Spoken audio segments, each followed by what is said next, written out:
Normally, the lecture before the night speech is connected. This is just everything plus. So, what are we waiting for? To look for the stars, to see the sun rising, to understand what are we waiting for? It's and this came to me from last week's lecture. Who were here by the time will understand that Altari, he presents a lecture and he came to this slide when he said that at the end of this life, as we depart from material body, what is there to be afraid of? Did we renounce ego, vice, and pride? Did we sacrifice our own interests to the truth and duty? Did we strive for moral involvement? Yes, no? What are we waiting for? And this kind of conversation, for me, starts one day prior, when they did the mini lecture that we do for the fraternal counseling. And I started discussing with Sylvia, who's dealing with our kids right now. And I said to her, maybe we understand the teachings in a hard way. And maybe it's just the way that we look at it, it's just the way that we focused on that is preventing us to do something. Because when you have too much to do, your brain gets overwhelmed. And when your brain gets overwhelmed, you don't do anything. If you get too much things to choose from, chances are that you choose nothing because you are overwhelmed and you're not going to act upon. So, what's that? Take the mask? No, I like this. I like this. No, that's what I'm shy, man. I didn't even recognize that I'm wearing this. It's like part of ours. Yeah. So, first of all, we have a hard time to understand ourselves as a good person. And mainly because what is written, especially on the Gospel according to Spiritism, is really hard to accomplish. The truly good person is one who complies with the laws of justice, love, and charity in the highest degree of purity. Ugh. Yeah, I can do that, but the highest degree of purity? Oh, okay. If they examine their conscience concerns, their own actions, they will ask themselves if they have violated those laws. Yes, I can do that. I do that. Awesome. If they have practiced any evil, if they have done all the good that was possible, if they have voluntarily disregard any occasion to be useful, if anyone has complaint to make of them, oh my God. And now what? That's one too many things there. Can I answer yes to one at least? Or how many no's can I answer to make the grade? To pass this stage?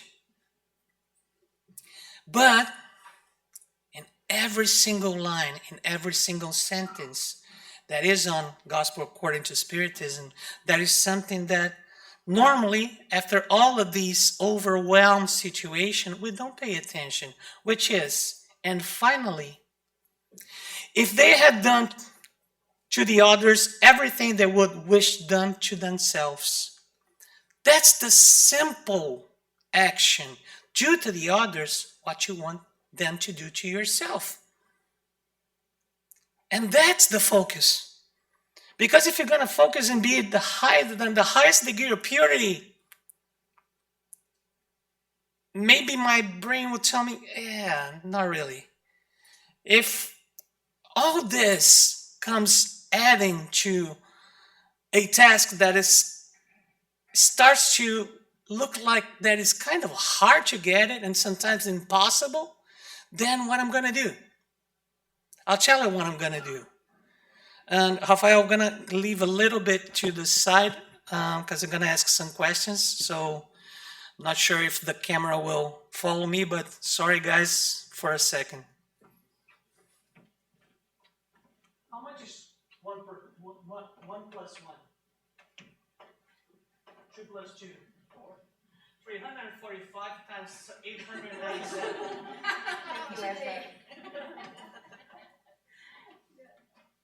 That's the same thing. That's the same thing. When your brain comes to a task that is so huge, it will say, no, thank you. I'm not going to do it. And if you read the teachings that the spirits that Jesus gave us to us, left to us, it seems impossible because it is too much. But where is written that we need to accomplish that in one day, in 1 month, in 1 year, or maybe in 1 incarnation? Nowhere. So who's charging us to do that pretty fast? Ourselves. So again, what are we waiting for to refine our focus to something that we really need to do?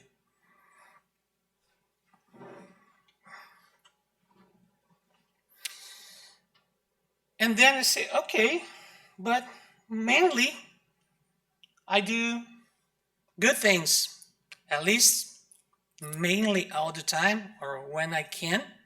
I do pretty much good things. And what is good and what is evil for the Spirit's question 630 from the Spiritist book?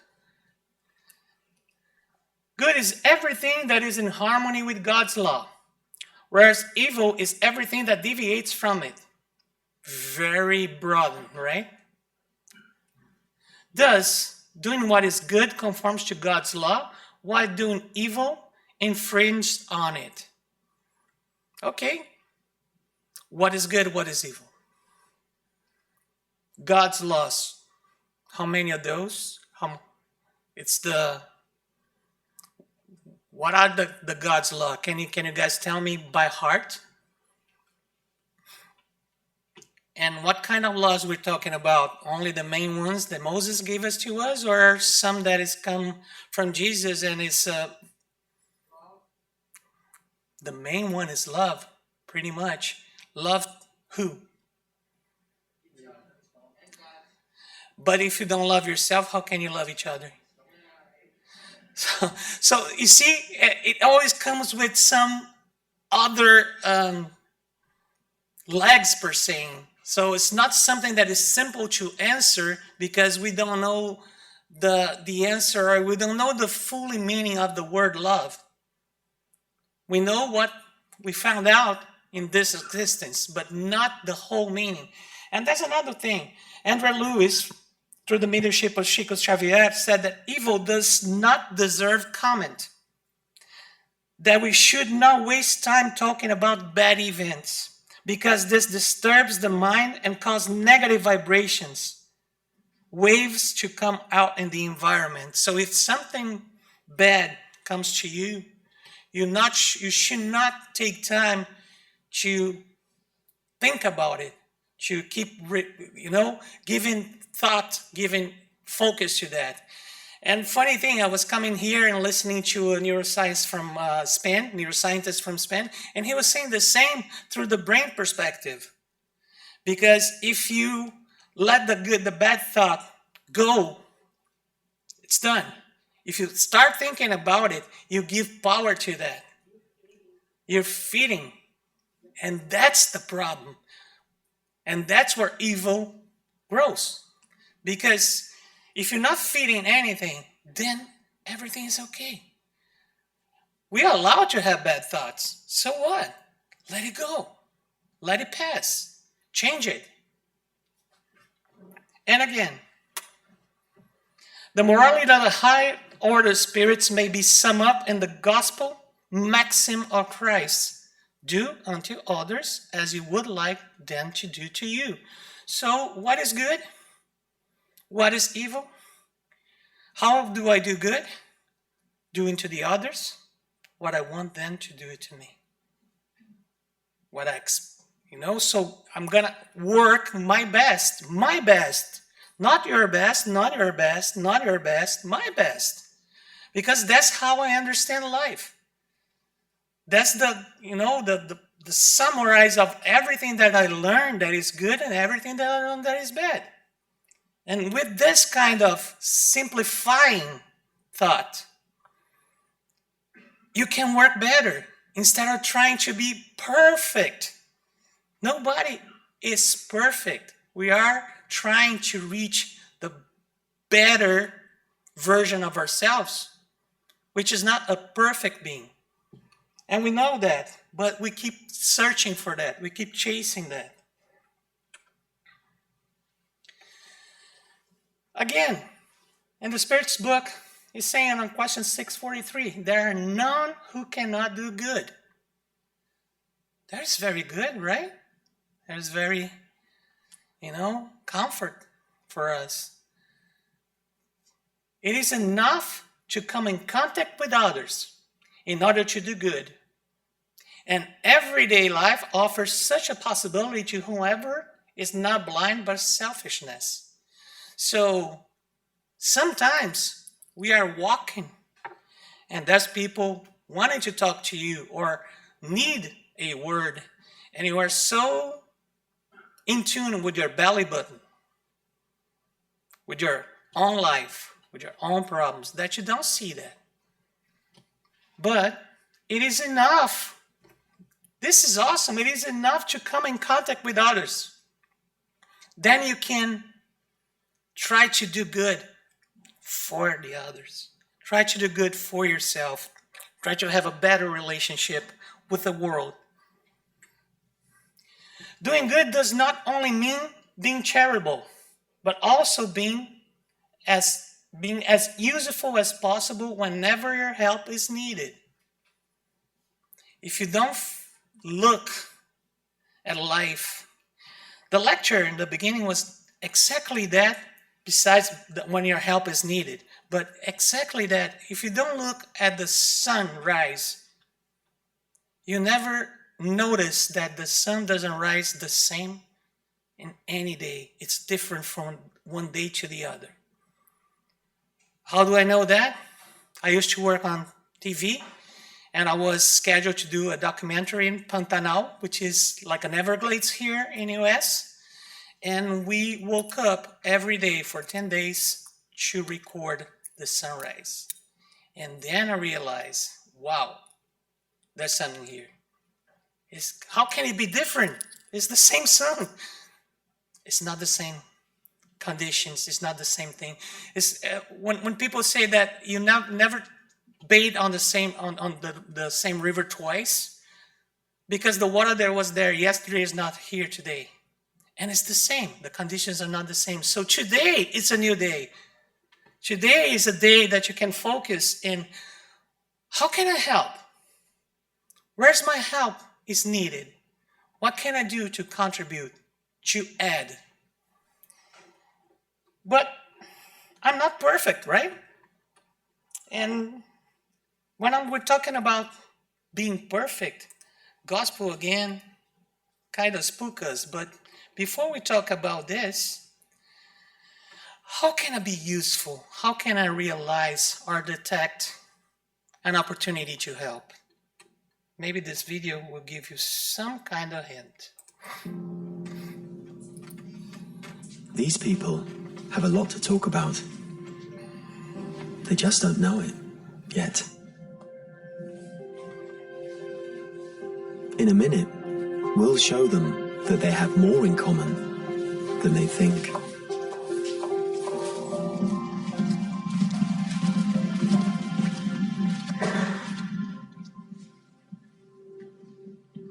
Hej alle sammen. Tak fordi I er kommet. Thomas, vil du stille dig der? Og Aske?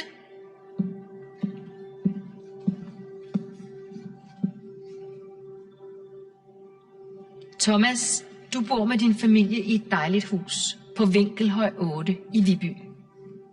Før I flyttede ind, var det faktisk dit barndomshjem, Aske. Det er rigtigt. Ja. Fodbold i haven om sommeren. Og, Kan I forestille mig? ja, præcis. Vi laver igen. Mathilde, vil du komme herop? Hej. I to har faktisk stået over for hinanden før. Okay. Men der var I 12 år. Og de var i en rugbykamp. Okay, ja. Kampen endte i øvrigt 42-0 til Askes hold. Tak for kampen. Ja, tak. Inger,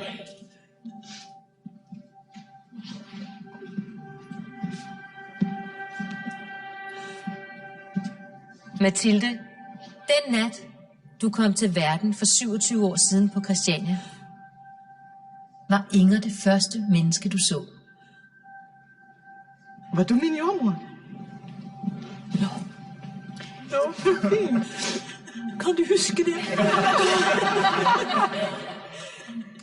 Anna, i 2012 er din mand ude at løbe en tur. Pludselig falder han om med hjertestop. Ja. Heldigvis er der en, der reagerer hurtigt og redder ham. Knud, vil du komme herop?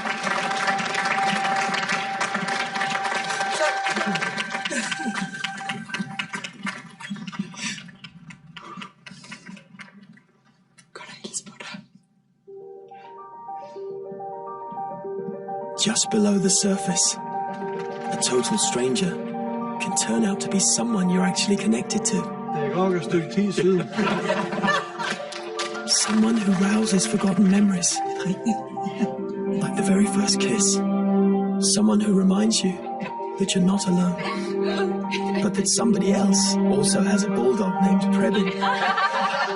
Someone like Thomas, who put out a fire at Vibeka's place. Vi er så taknemmelige for, at brandvæsenet kom så hurtigt. Someone you've been gaming with for years, but Kender I to hinanden? have never met. Altamont, mød Lil Salt. Det er løgn. Det er topfraggeren. Jeg var fandme kendt den anden i så 4 år, uden at nogensinde mødt den anden, eller set den anden før. Altså, If we approach each other, we might find out that we share the same destiny. Rana og Maha, I kom til Danmark fra Syrien for 4 år siden. Dorit og Jan, I har en lignende historie fra 2. verdenskrig. Jeg har prøvet at være flygtning, og jeg vil aldrig glemme det. Det har betydet usigeligt meget. Og Rikke, det var din oldefar, der risikerede sit liv ved at sejle Jan over Øresund den oktoberaften i 1943. It's easy to mind your own business. It takes a little more effort to mind the community. But doesn't the feeling of having something in common, something that connects us, make it all worthwhile? TV2, all that we share.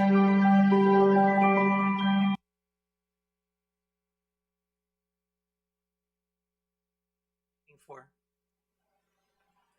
to connect, to start understanding that others outside, that we can do a lot, a little, but we can do something. And who gets the best benefit out of that? Ourselves, right? Have you got emotional with this video? I watched that many times and I was almost in tears again. So call me a fool, but you know, and that's the kind of thing that we can do every single day just by paying attention. But again, we think that we need to be perfect in order to impress people. And nowadays, at Facebook, where everybody's happy, there's no problems in the world. Your meme, your avatar has to be perfect. And you're more interested in likes than in a hug. Likes don't do anything. Hugs does everything. Be perfect, those words then must be understood in a sense of relative perfection. We don't need to be perfect. There is no way for us to be perfect. We all of us do have our relative perfection, that which humanity is capable of achieving. What does this perfection consist of? Jesus said, in love one's enemies. Hard. What if you don't think or don't see them as enemies? Somebody can be really harsh, but you can understand this person as a sick person because he or she is sick. Not with the body, but the soul. It's a different kind of sickness, still a sickness. So it's the way that you see, the way that you perceive things.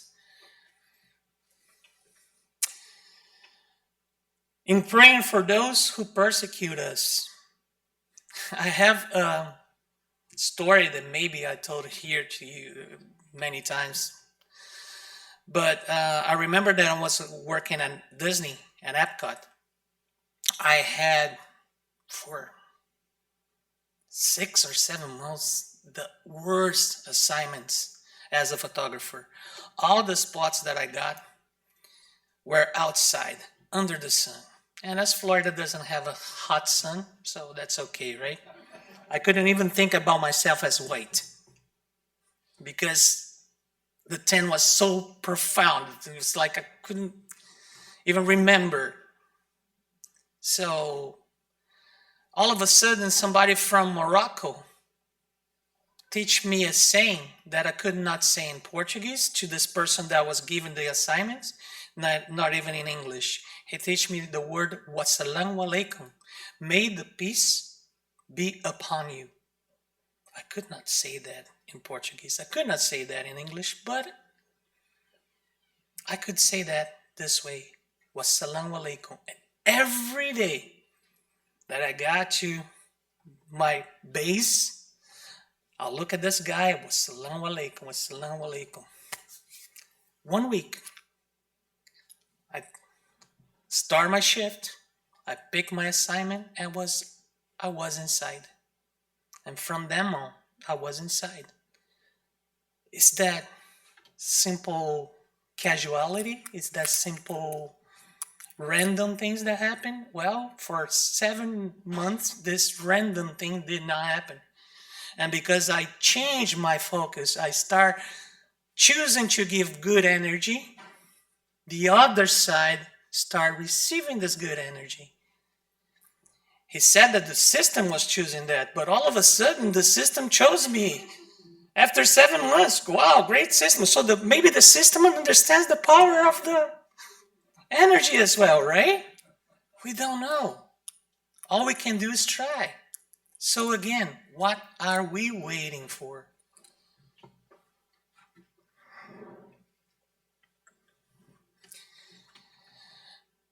So when you think about being perfect, what the gospel say? Have faith in the future. Possess the sentiments of charity and love. Do good for the sake of goodness. Encounter satisfaction and the benefits they are able to spread. It's always good. It's always good, humane, and benevolent with everyone. Do not harbor rancor. Hate not, yet desire vengeance. Indulge the weakness of others. And all of these. And then you say, oh, okay.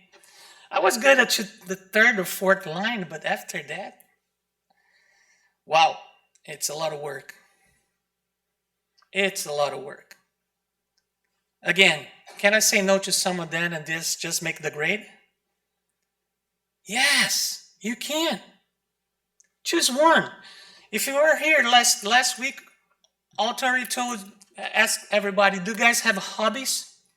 And some of us said, yeah. And he said that he has a hobby that he gives an hour a day to this hobby. And then he just said, okay, what is an hour a day compared to if you sleep for 8 hours, 16 hours that you are awake? Deduct 9 hours for work, a couple more hours, you still have a lot of time. So if you have 1 hour for a hobby, why not 1 hour for one of those lines? Just one. You don't need to pick all. Pick one. What are we waiting for? Maybe we're not doing because we're seeing the whole picture. And we don't need to. There is nowhere that tells us that we need to be perfect. Boom! Right in this minute. It's not going to be like this. Choose one. Practice one. You master that. It's a habit. Go to the other. We have many incarnations. We have many possibilities to do that. But we need to do some. And the main thing here is that if you don't do at least one, then this incarnation will be for nothing. And if you try to do one and master that, you're going to see that the other is going to be easier, and so far and so on. I'm not expecting to reach all of these, but I'm starting with one and practicing and practicing and practicing.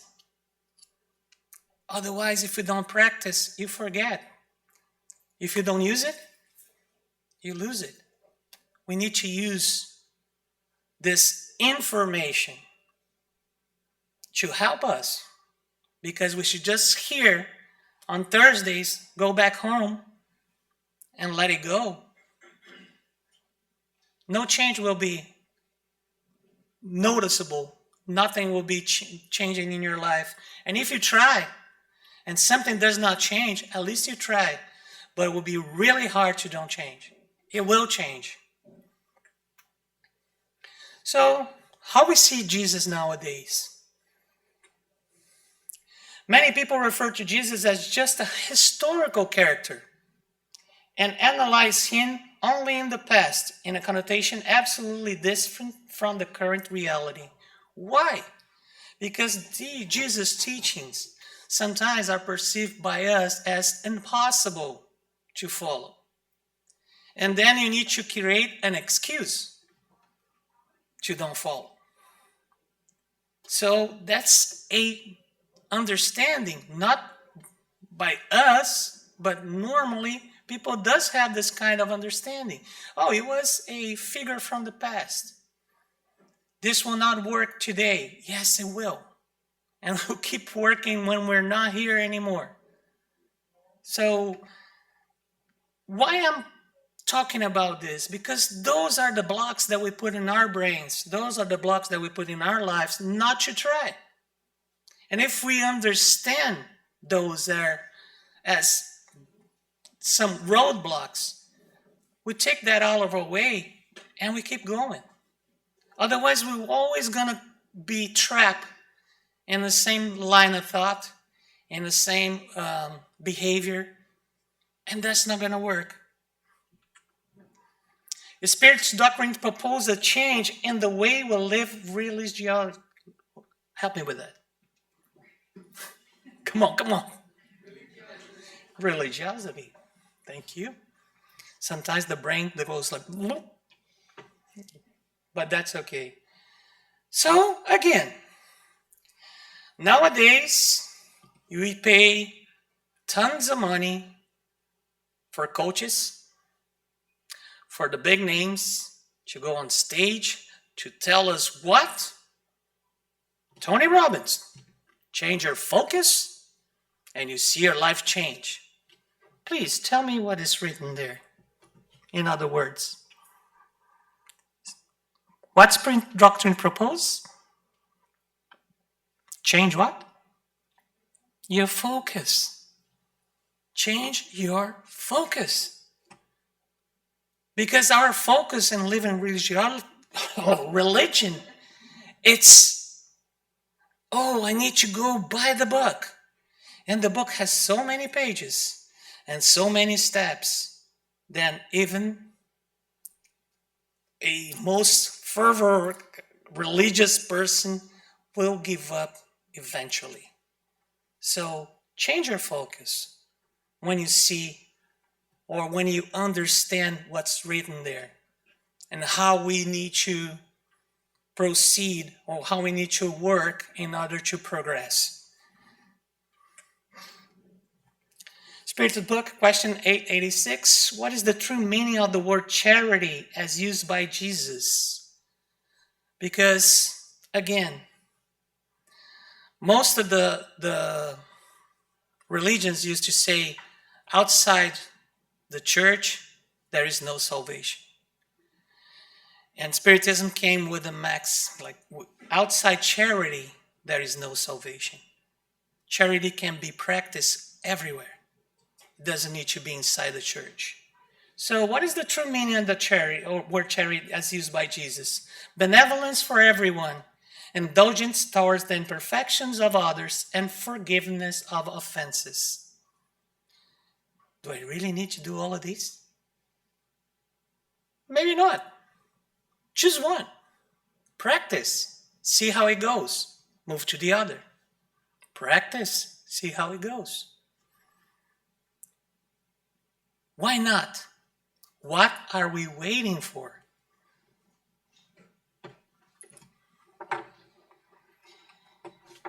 Let me show you another video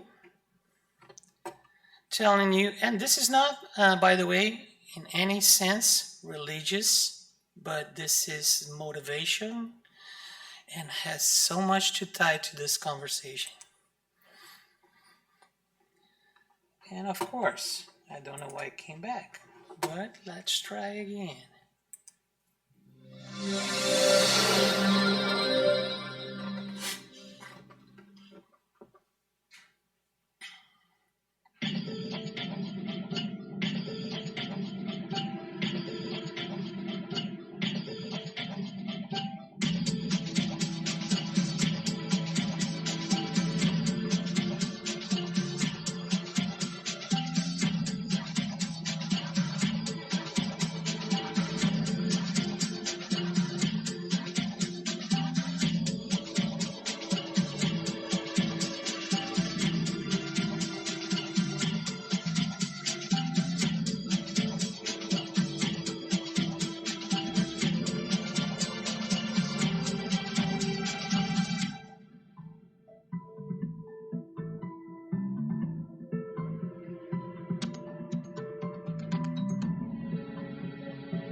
Sometimes we're so close and yet so far. 1 degree can change everything. Can change good from great. So where can we turn up the heat and give the 12 to 12? I remember, again, we were at the one Disney conference for photographers, and one of the VPs ask what 212 degrees mean. And of course, to be funny, somebody said, yeah, the temperature on Main Street, USA, in Magic Kingdom. And it's really, it really is, you know, because especially with the costumes that they wear, it's kind of hot. But they turn on the heat. Because if you see the way that they behave, the way that they take pictures, the way that they interact with people, you cannot imagine yourself doing that. But they do. So they didn't even realize they turn up the heat. They are over 212. They are steaming, but they're using the steam to give power to their engines. And that's what we need to do. But we need to start with baby steps. Not seeing it's good to see the whole picture. But once you see the whole picture, don't get discouraged by that. Choose one step, work on it until you master, and then move on. And if it takes the whole life to master, whatever. Keep doing. Attitude. Do unto others as you would like them to do unto you. That's the attitude. Kindness. Come in contact with others. Be helpful. Seek chances to help. I remember Valdo told us, and that was so powerful because I believe it's 5 years or more, that he told here that he was going to McDonald's or so, and there was somebody there that needs to, you know, he was asking for food. And instead of not just giving food, Valdo stopped, sit on his side, and start chatting while he was eating. What do you think that was more important? Validating this person as a human being or just giving food for the body? He gave food for the body and for the soul. And that was so important to me that I still remember that, my friend. I still remember that. And I'm still trying, you know? Not that I can do it all the time.